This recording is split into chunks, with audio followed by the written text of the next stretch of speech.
They made me pay $200 a month for a family membership to support my sister's kids, while I was the only one without children. I went along with it. For 6 months. Then I walked away. A year later, they saw my son's birth announcement. My family literally put a price tag on my belonging. They demanded I pay a family membership fee for my sister's kids, and when I refused, they completely cut me out. But what they didn't realize is that while they were ignoring me, I was building a new life, and eventually, I had a baby they knew nothing about. The fallout? Over 150 calls and texts in 3 hours, and the shattering realization that I'd finally turned the tables. My name is Daniel. I'm 38 years old. I work as a real estate agent specializing in commercial properties. Most people in my family think I'm a bookkeeper at a grocery chain because that's what I told them 7 years ago. What they don't know is that I own a portfolio of 12 rental properties worth approximately $4.2 million. And that last year alone, my commissions totaled $340,000. I never corrected their assumption about the bookkeeping job. There was a reason for that. I'm the middle child. My older sister, Rachel, is 42. My younger brother, Trevor, is 34. Rachel was always the golden child. Married her high school sweetheart at 21. Had 3 kids by 28. Stayed home. Did everything right by my parents' standards. Her husband, Mark, works in sales. Makes decent money, not great money. They live paycheck to paycheck with 3 kids in sports, music lessons, tutoring, summer camps. Trevor married late at 32. No kids yet. Works in tech, remote, makes good money but spends it all on travel and hobbies. I was the quiet one. The one who moved across town instead of staying in the neighborhood. The one who married a woman my family met twice before the wedding. The one who didn't come to every Sunday dinner. The one they barely thought about. When I was 23, I started working at Morrison's Grocery as a bookkeeper. It was my first job out of college. I worked there for 2 years. Hated every second of it, but I learned something valuable. I was good with numbers, good with budgets, good with seeing what buildings were worth. At 25, I got my real estate license. Started small, residential properties. Saved everything. Bought my first rental property at 27, a duplex for $140,000. Fixed it up myself on weekends. Rented it out. Used that income to qualify for the next property. I told my family I was still bookkeeping at Morrison's. Just got a small raise. Nothing exciting. Why lie? Because I'd watched what happened when Trevor got his first tech job at 26, made $95,000 his first year. Told everyone at Thanksgiving. Dad asked him to co-sign a loan for Rachel's minivan. Trevor said yes. Rachel defaulted after 8 months. Trevor's credit tanked. He had to pay off $18,000 he never agreed to spend. Family helps family, Dad said when Trevor complained. I learned the lesson Trevor learned the hard way. Success in this family meant you became the ATM. So I kept quiet, bought properties, grew my business, lived modestly. Sarah understood. My wife. She'd grown up in a similar family. She knew. Don't tell them, she said when I closed on my 3rd property. The moment they know you have money, you won't have money anymore. She was right. Rachel's oldest, Emily, turned 12 3 years ago. That's when the activities started multiplying. Travel soccer, piano, tutoring. Her middle child, Josh, played hockey. Her youngest, Lily, did gymnastics. The costs were insane. Rachel posted about them constantly on Facebook. Another $340 hockey tournament this weekend. Emily's piano competition in Nashville. $800 for the hotel alone. Always with a martyred emoji. Always with #worthitformebabies. Mark's sales job wasn't keeping up. I heard them arguing at Christmas 2 years ago, in the bathroom. Thought the door was closed. It wasn't. We can't afford this, Mark said. Something has to give. My parents will help, Rachel said. They always do. Your parents are retired. They don't have unlimited money. Then we'll ask Daniel or Trevor. I stood there holding a plate of cookies. Frozen. Sarah appeared next to me. Walk away, she whispered. I did. The Sunday dinner invitation came from Dad in March last year. Family meeting, the text said. Important. Everyone needs to be there. Sarah had a work thing. I went alone. Everyone was there, Mom, Dad, Rachel and Mark, Trevor and his wife Amy. Rachel's 3 kids were at Mark's parents'. Dad had a spreadsheet printed out, placed it in the center of the table like a legal document. We need to talk about fairness, he began. I should have left then. Rachel and Mark are struggling with the kids' activities. These opportunities are important. They build character. They build futures, but they're expensive. Mom nodded along. She always did. So, we've created a family membership program. Everyone contributes based on their income and family size. Trevor leaned forward. What does that mean? Dad slid the spreadsheet toward us. Mom and Dad, $150 per month. Daniel, $200 per month. Trevor and Amy, $250 per month. Rachel and Mark, $50 per month. You two don't have kids, Dad said, looking at Trevor and me. You have disposable income. Rachel has 3 children. These costs are crushing them. Family helps family. There it was. The phrase. The weapon. Trevor exploded. This is insane. We're saving for our own kids, for a house. You make good money, Dad said. You can afford both. Amy stood up. This is manipulation. We're leaving. If you leave, you're choosing money over family, Mom said quietly. It was the first thing she'd said. The most devastating thing. Trevor and Amy left anyway. Everyone looked at me. Sarah had warned me this was coming. She'd seen the same dynamic in her family. They'll frame it as helping the kids, she'd said. Not helping Rachel. The kids. That's how they'll get you. I looked at the spreadsheet, at my line, $200 per month. I thought about my 12 rental properties, my $340,000 income last year, my $180,000 in savings, my comfortable life. I thought about Emily, Josh, and Lily, my niece and nephews. I love them. I thought about becoming Trevor, exploding, fighting, losing. That's fair, I said. Rachel exhaled, smiled. Thank you, Danny. This means so much. Dad reached across and shook my hand. You're doing the right thing. I paid for 6 months, $1,200 total. Sent Venmo payments on the first of each month to Mom. She distributed it to Rachel's activity accounts. I attended Emily's piano recital in April. Josh's hockey game in May. Lily's gymnastics showcase in June. Rachel posted photos on Facebook. Tagged me. So grateful for family support. Uncle Danny came to cheer on Emily. #family first #blessed. In the comments, people wrote, what a great brother. Family is everything. Nobody asked how I was. Nobody asked about my life. I was there to applaud, to contribute, to fill the role assigned to me. Sarah noticed what I didn't want to admit. They don't see you, she said one night in July. They see a wallet. Their family. In August, I stopped going to events. Stopped responding to the group chat. Stopped attending Sunday dinners. I also stopped sending the $200. The first text came from Mom on August 3rd. Danny, we didn't receive your contribution this month. Everything okay? I didn't respond. The second text came from Rachel on August 5th. Hey, Mom said you forgot the family membership. Can you send it today? Emily's competition fees are due. I didn't respond. Dad called on August 7th. I let it go to voicemail. Daniel, this is your father. I don't know what's going on, but we had an agreement. Your mother is worried. Call me back. I didn't call back. The group chat lit up. Mom, has anyone heard from Danny? Rachel, he's probably just busy with work. Dad, he's avoiding responsibility. Trevor, maybe he finally realized how messed up this whole thing is. Rachel, Trevor, not now. Trevor, I'm just saying. Mom, this isn't about money. This is about family. I muted the chat. Sarah was 6 weeks pregnant. We'd been trying for 2 years. Had gone through 3 rounds of IVF. $47,000 in medical bills. Countless appointments. Heartbreak after heartbreak. When the test came back positive on July 18th, we didn't tell anyone. Not her parents. Not my parents. Nobody. I want to make sure it's viable first, Sarah said. I can't handle everyone's opinions right now. I agreed. We went to every appointment alone. No baby shower. No gender reveal party. No Facebook announcements. When Sarah's pregnancy became visible at 20 weeks, she wore loose clothing to the grocery store. We avoided restaurants where we might see family. In December, at 32 weeks, we moved. Bought a bigger house 3 towns over. Didn't tell my family. They didn't ask where I'd been for 4 months anyway. Our son was born on February 14th, 7 pounds 3 ounces, perfectly healthy. We named him James. We spent 5 days in the hospital. Sarah's parents came, brought flowers, met their grandson, cried happy tears. My phone stayed off the entire time. When we got home, Sarah's mom had stocked our fridge. Her dad had assembled the crib. They held James, took photos, left us to rest. Shouldn't you tell your family? Sarah's mom asked gently. Sarah looked at me. I shook my head.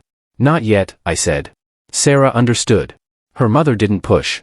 3 weeks later, I was ready. I posted one photo on Facebook. James asleep in my arms. One caption. Welcome to the world, James Daniel. Born February 14, 2024. I tagged Sarah. I didn't tag anyone else. I posted it at 8:47 p.m. on a Tuesday. My phone started ringing at 8:48 p.m. Mom. Dad. Rachel. Rachel again. Dad again. Mom again. Text messages flooded in. Mom, Danny. You had a baby. Rachel, why didn't you tell us? When did this happen? Dad, this is unacceptable. Call me immediately. Rachel, I can't believe you kept this from us. We're your family. Mom, I'm coming over right now. Send me your address. Rachel, Mom's devastated. How could you do this? The group chat exploded. 47 messages in 10 minutes. Trevor sent one message directly to me. Congratulations, man. He's beautiful. I responded to Trevor. Thank you. I didn't respond to anyone else. At 9:15 p.m., Dad called. I answered.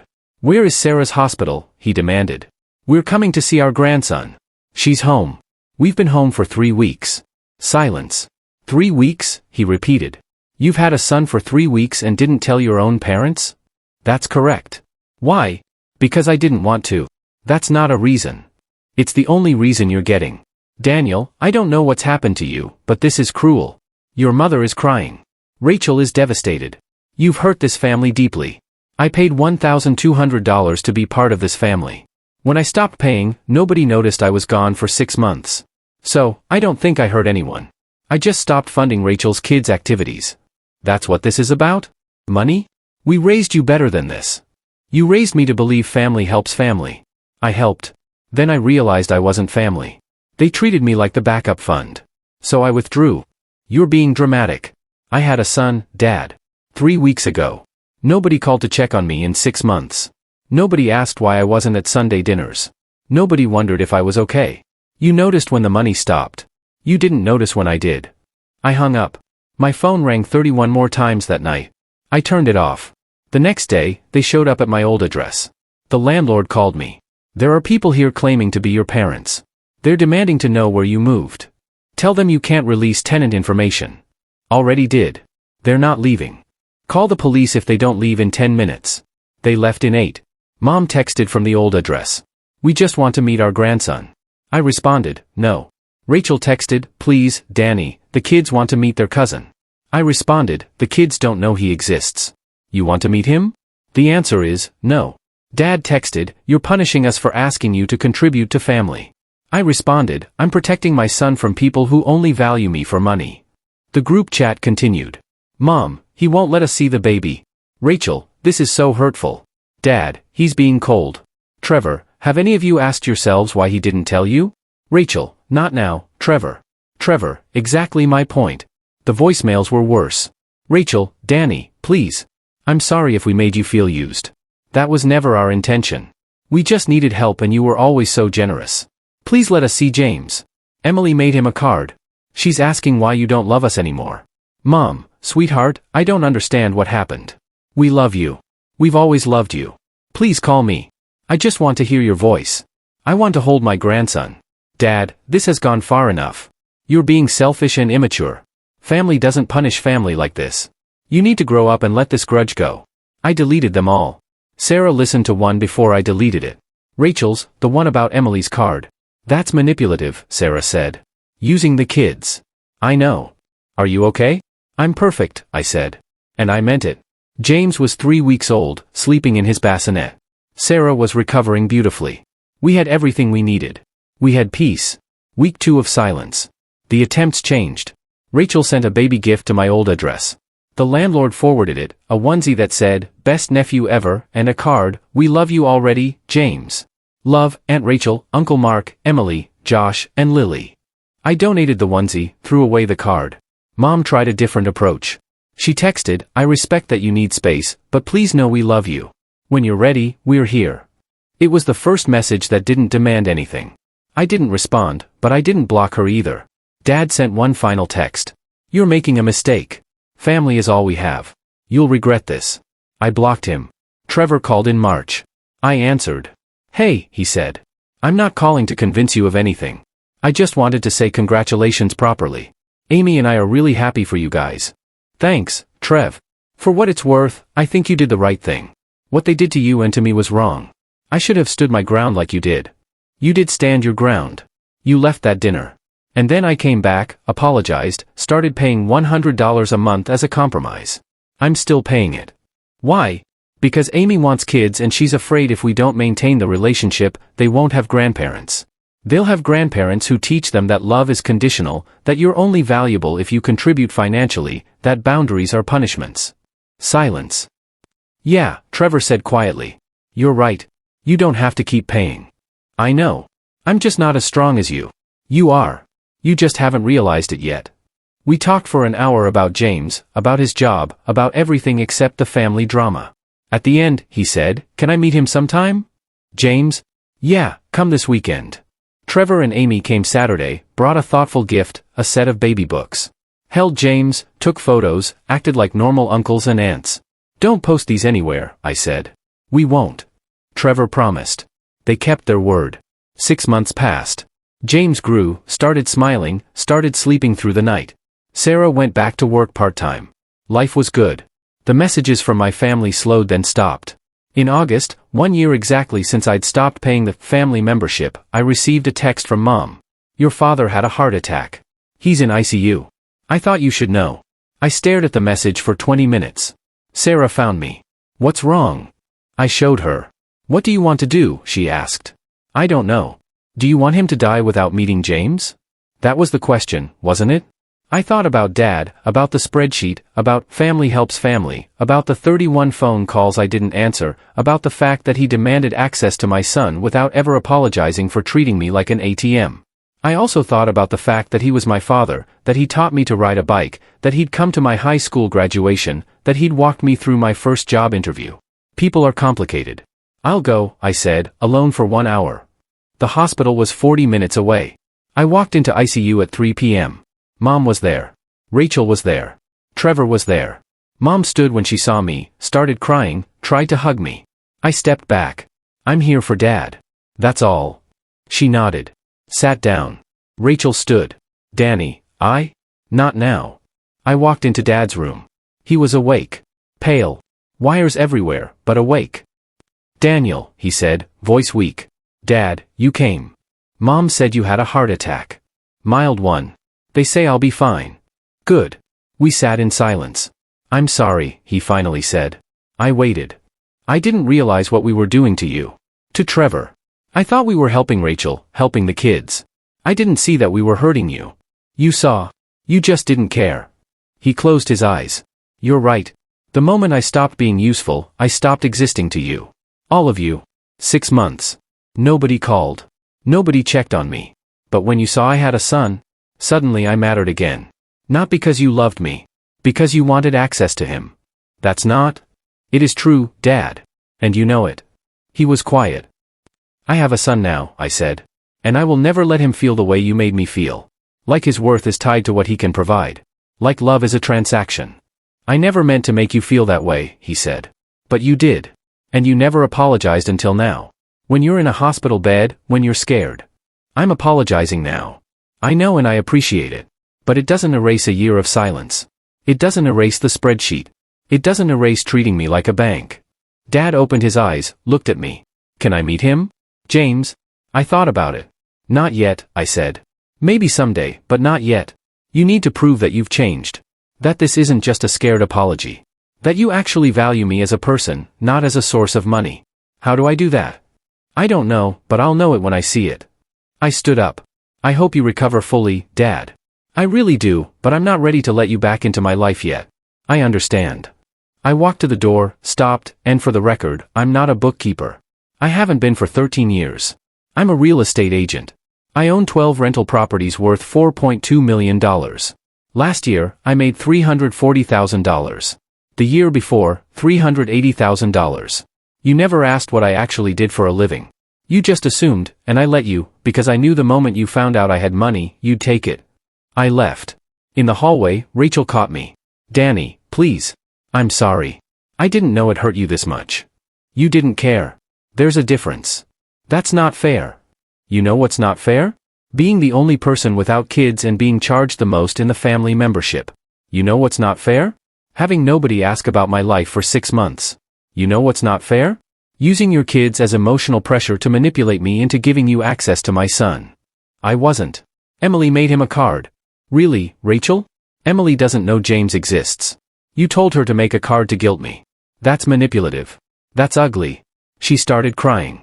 I was desperate. For what? Money or a relationship? She didn't answer. That's what I thought, I said. I walked past her. Trevor was waiting by the elevator. That took guts, he said. It took a year of silence to build that guts. I'm proud of you. Thanks, Trev. We rode the elevator down together. At the parking lot, he stopped. I stopped paying. He said, what? The family membership. I stopped paying. After watching you stand your ground, I realized I didn't have to keep funding Rachel's lifestyle either. How'd they react? Same as with you. Guilt, manipulation, demands. I didn't cave this time. Good for you. Amy's pregnant. We're not telling them until the baby's born. I smiled. Smart move. Learned from the best. Here's how it looked from my side. This wasn't really about $200 a month. It was about value and visibility.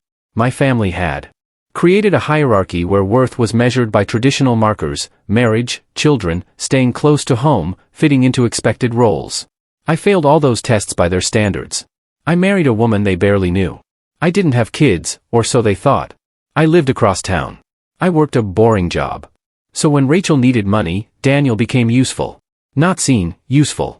The psychology here is fascinating. The family genuinely believed they were being fair.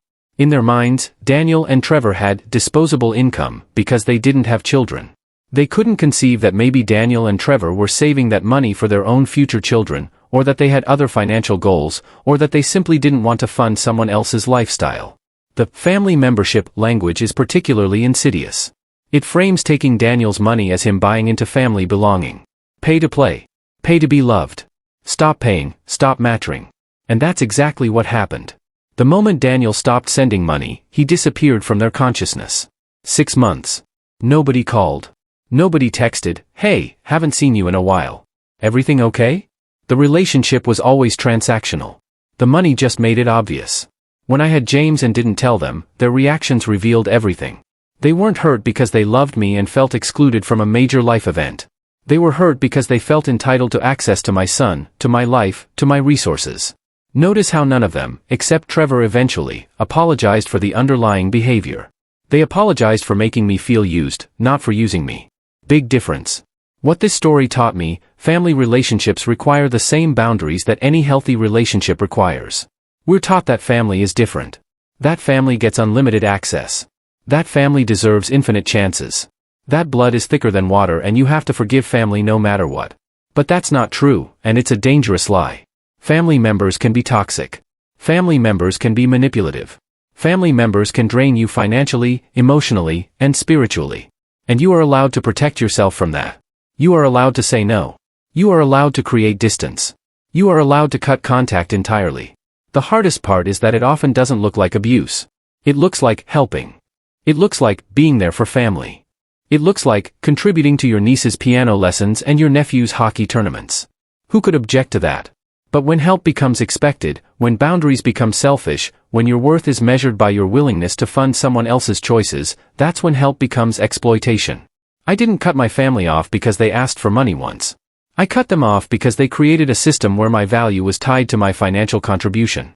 And when I tested that by removing money from the equation, I discovered I had no value to them at all. That's the test. Remove what they're taking from you: money, time, emotional labor, whatever, and see if the relationship still exists. If it doesn't, it was never a relationship. It was a transaction. Here's what I want to know: was I right to keep my son's birth a secret? Some people will say yes. My family had proven they didn't value me, so why give them access to my most precious relationship? Others will say no. Keeping a grandchild from grandparents, a nephew from aunts and uncles, is cruel regardless of the circumstances. 2 wrongs don't make a right. I don't know the answer. What I do know is that I made a choice based on protection, not punishment. I wasn't trying to hurt them. I was trying to shield my son from people who might teach him that love is conditional. That worth is measured by what you provide. That boundaries are betrayals. But is that my choice to make? Or does my son deserve the chance to have grandparents, even imperfect ones? And where's the line between protecting your child and depriving them of family relationships? Drop your thoughts below. I'm genuinely curious what you think. Would you have done the same thing in my position?